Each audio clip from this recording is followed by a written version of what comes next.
during a family vacation. My parents told me to give up my hotel room because my brother needed it more. I smiled and said, "That's nice, but I have a better plan." Their faces dropped when the hotel staff told them the news. I still remember the moment clearly, my mom's shocked face, my dad's confused blinking, and my brother's smug smile disappearing so fast it was almost funny. Almost. But let me explain how it got to this point.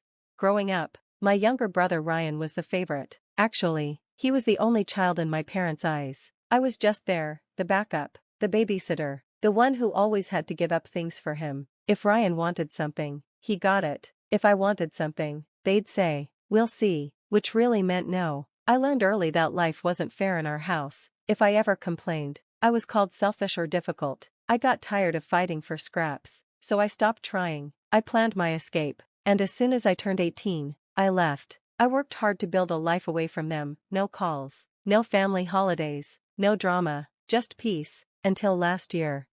I don't know why, but after years of barely talking to them, I agreed to a family vacation. Maybe I was feeling nostalgic, maybe I thought they'd changed, maybe I was just being dumb. The plan was a week at a fancy beach resort in Maui with my parents, Ryan, his girlfriend, and me. I paid for my own flight and even treated myself to a beautiful private room with an ocean view. It wasn't a regular hotel room, it was a fancy suite with a balcony. Expensive? Yes. Worth it? Absolutely. I was really excited, but that excitement lasted only 4 hours. We arrived and checked in. I was so happy, standing on my balcony, watching the waves. Then there was a knock at my door. It was my mom, wearing her usual fake smile. "Hey, sweetie," she said in her overly sweet voice. "Can we talk for a second?" I should have known what was coming. She stepped inside and closed the door like she was about to drop some big news. "So, Ryan's room isn't as nice as yours," she started carefully, as if I wouldn't see where this was going. "He's having a hard time in there. You know how he gets anxious in small spaces, and his girlfriend is with him, so it's a little cramped." I just stared at her. "I was thinking," she continued, "maybe you could switch rooms with him for the trip. It would mean so much to him."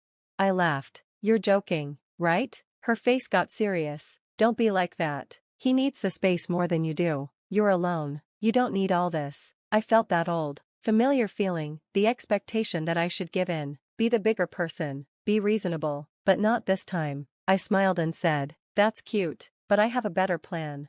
She looked confused. "What do you mean?" I grabbed my phone, pulled up my reservation, and showed it to her. "See this? It's my reservation, paid for under my name. That means I decide who stays here, and I choose me." Her mouth opened and closed like a fish. "But he's your brother. Family helps each other." I nodded slowly. "Yeah, they do. But you never helped me, ever. So I guess that rule only applied to me, huh?" She started to argue, but I wasn't done. "You and Dad never cared when I struggled. I worked 3 jobs in college. But Ryan? You paid for his tuition, his apartment, his car. I was eating ramen while you sent him on vacations." She looked away, knowing it was true. "You're 30 now," she said, trying to take control. "You should be over this." I laughed. "Over what? The fact that you only call when you need something? That I'm only family when it's convenient for you?" She huffed. "You're being dramatic." "Am I? Let's test that." I opened the door wide and pointed for her to leave. She stared at me like I was crazy. "You're really saying no?" "I'm really saying no." Her face turned angry. "Fine, I'll talk to your father." "Go ahead," I said, smiling, and shut the door in her face.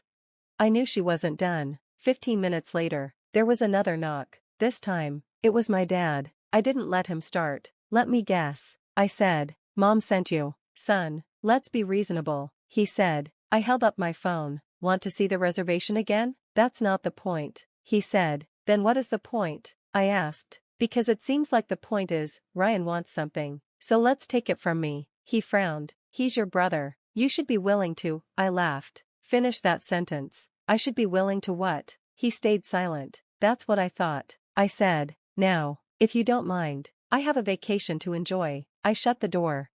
I barely had time to sit down before the next knock. This time, it was Ryan, and he was mad. He stood in my doorway, arms crossed, trying to look tough. I'd seen this act before. He used it to get his way when we were kids, but I wasn't a kid anymore. "You're being a real jerk, you know that?" he said, pushing past me like he owned the place. I let him. Let him walk into my suite. Let him see the view. Let him imagine himself staying there for the week. Then I said, "You're in my room. You have 10 seconds to leave before I call hotel security. He laughed. Security? Seriously? This is family, man. I smiled. Yeah? Where was family when I needed help? Where was family when I was eating cheap noodles every night? And mom and dad were sending you money for a new gaming PC? He rolled his eyes. Oh my god, are we still talking about college? Not just college, I said. My whole life. He threw his hands up. This is stupid. You don't even need this room. You're alone. I have a girlfriend. Do you know how uncomfortable our room is?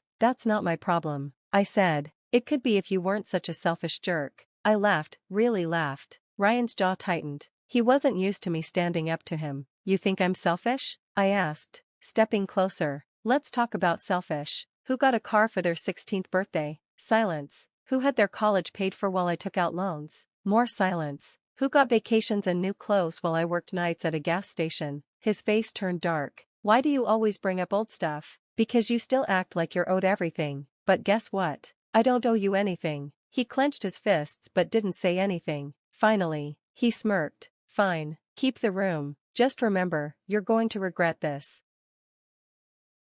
I asked the hotel staff to repeat what they said. Yes, he said. Your room was switched to another guest. Your name was moved to a standard room with no balcony.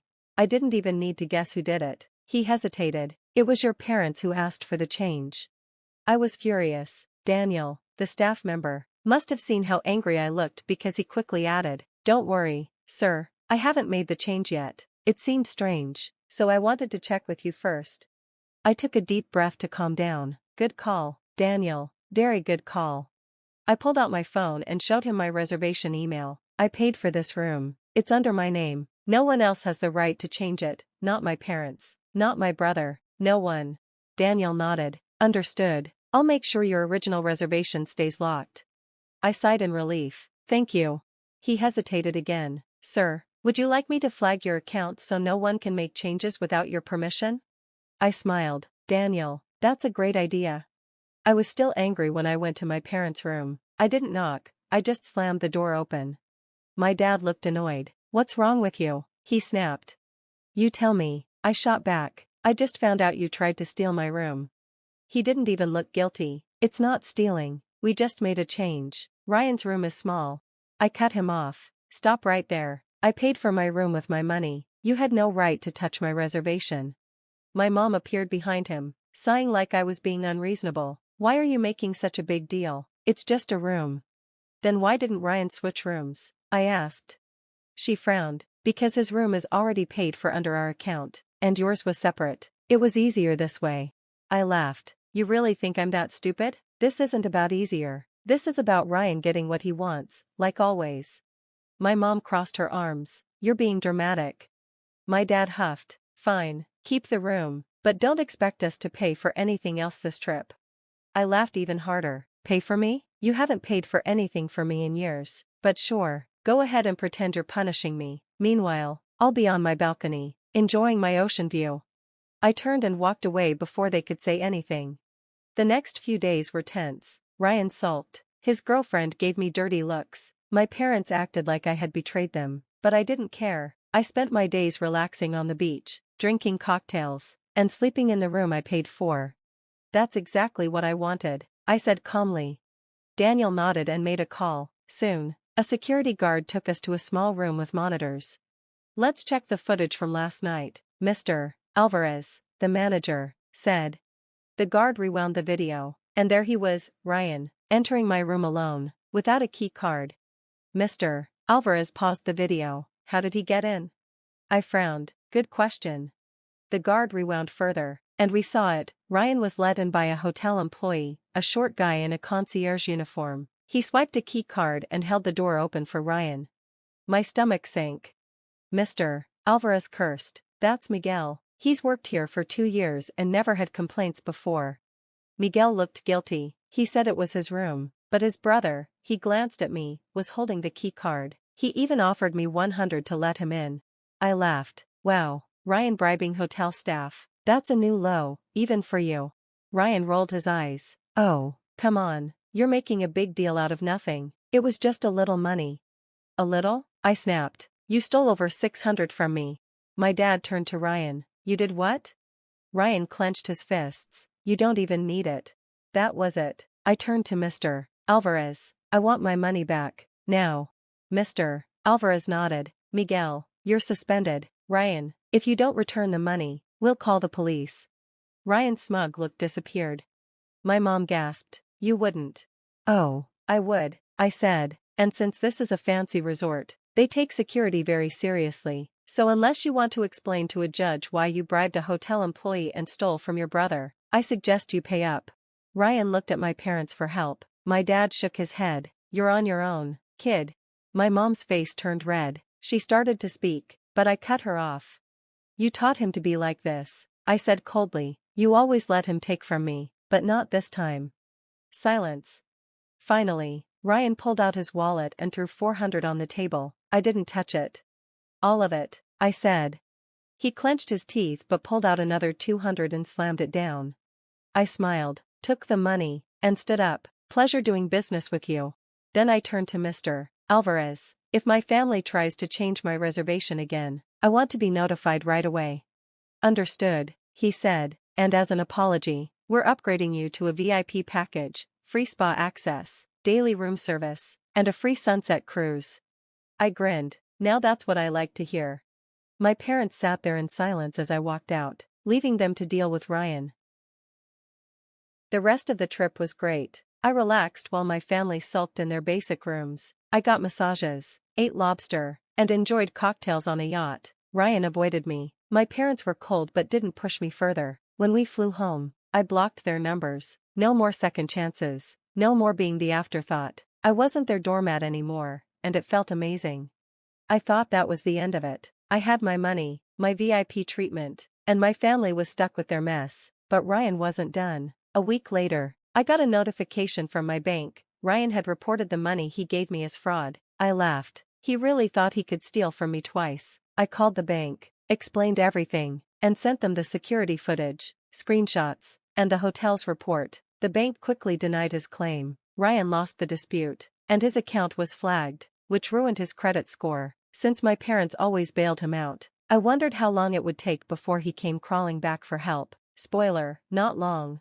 A few months later, I got a call from an unknown number. It was my mom, sounding desperate. Listen, honey, we need to talk. Ryan's in trouble. I rolled my eyes. I didn't call back. 2 hours later, my dad called. I answered. Cut to the chase. I said, what does Ryan want? My dad sighed. It's not just him. He messed up, and now it's affecting us too. I smirked. Oh, do tell. Apparently, after the vacation, Ryan kept using his credit cards. But since the bank flagged his account, they froze his cards and denied his loans. He tried to lease a car, denied. Tried to rent an apartment, denied. His credit score was ruined because of what he did to me. My parents, who had co-signed for him, were now stuck with penalties and higher interest rates. I almost laughed out loud. So let me guess, I said, you need me to help fix this? My dad sighed. It's the least you can do after everything we've done for you. I laughed so hard I had to mute the phone. When I finally spoke, my voice was cold. The least I can do? You stole from me. You tried to take my room.